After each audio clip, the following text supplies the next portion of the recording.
Hey guys, welcome to another vlog. It looks like some more parts up in. Yay. These were a few bucks. They're actually electrical stickers. Then I'm going to put one on each box to finish them off. Spokes for the hub motor.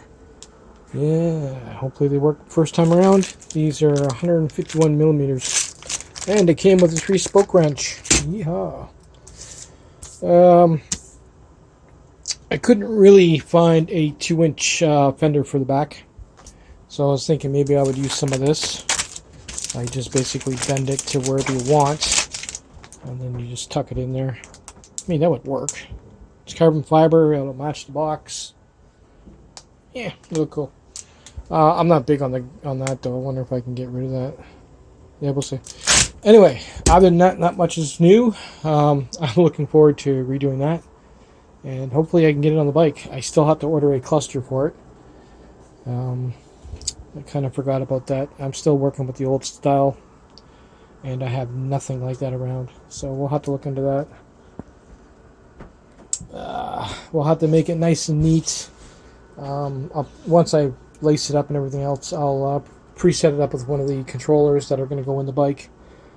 Solder it up and get all the plugs ready.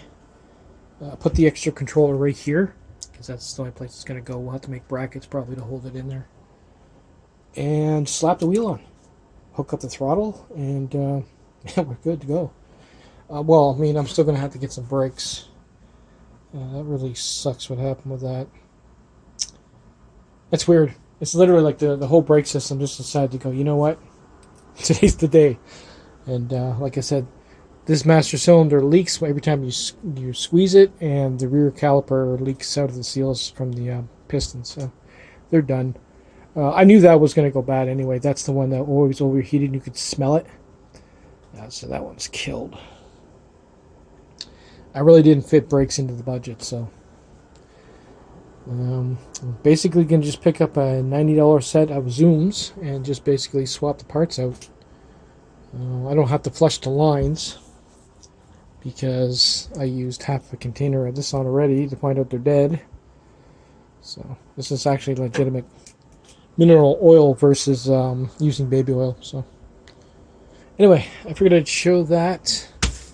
Let's get it out of the bag, and hopefully we can use it. Well, as for the fender, I got the bolt ties in it. This is what we're looking at. It's well, I can tell you right now, it's not carbon fiber. It's plastic. No surprise if you look at the price. And I can't link this. This is a new thing that YouTube's starting to do, is they're coming down on people that are linking products to their videos. I don't get that, but I mean, I'll try and link it, see what happens. But yeah, this is just plastic like carbon fiber. Who cares? It's better than nothing.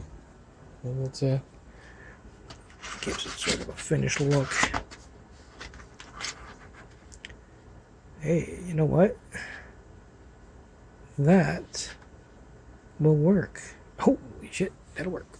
I think you're allowed to swear on YouTube videos now, but that will work. Obviously, I'll have to center it. And since it is plastic, and I'm a bit of a hacker, I'm actually going to form it.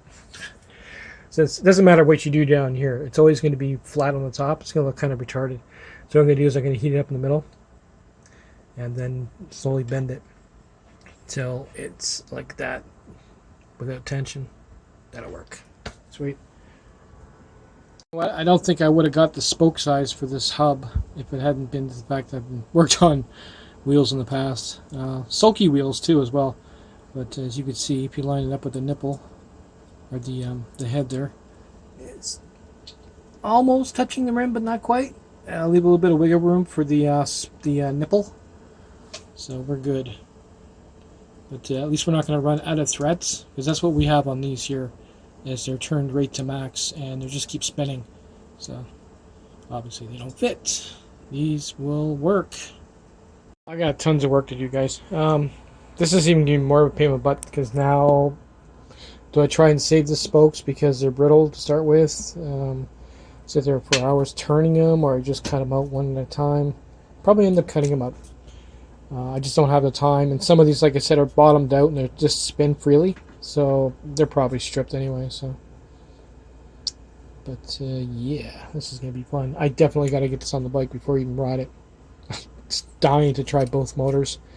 I'm really conflicted on what type of power I want on the back. Like, I don't want two controllers the same size because it's basically just going to run through my batteries like crazy. I think what I'm going to do is set it up with a lower voltage controller on the back like I've had in the past. The last one I had, this one here was a 500 watt 30 amp, and that actually worked pretty good. It lasted all summer. It had some decent pull on it when it would kick in. Or this one here. I've had this one for a while. This is a 350 watt 18 amp. I think that's going to be like too weak. This one actually is going to be too weak for this motor here. This motor here can take a lot of volts and amps. I know from previous tests, but we can't go that way right now. What I really would like to do eventually is put that controller wired up to the back for this one and have the small one on this one, which I might end up doing it in the summer. But yeah, I think I'd go through that. What else? Oh, the stickers. These stickers, I ordered them super cheap. You're probably asking why. Stupid, why put these on your bike? I've already been in a wreck, like a bad one. I totaled the car and fractured my elbow. But the problem is when the cops go through your stuff, they tend to open things and do shit they shouldn't do. And yeah, I mean, I've run a 90 volt pack. Yeah, well, obviously, luckily I haven't crashed. But I mean, if a cop's digging around in something there and he gets electrocuted, you're kind of liable for that because you didn't use something as simple as this. Just put it there. Like, it doesn't. The whole square doesn't have to go on. It just peels off of that. But I put one there and I put one on the other side, and that's it. It doesn't have to be flashy. I mean, in the past I've done stupid stuff like use like something like that. This is a joke.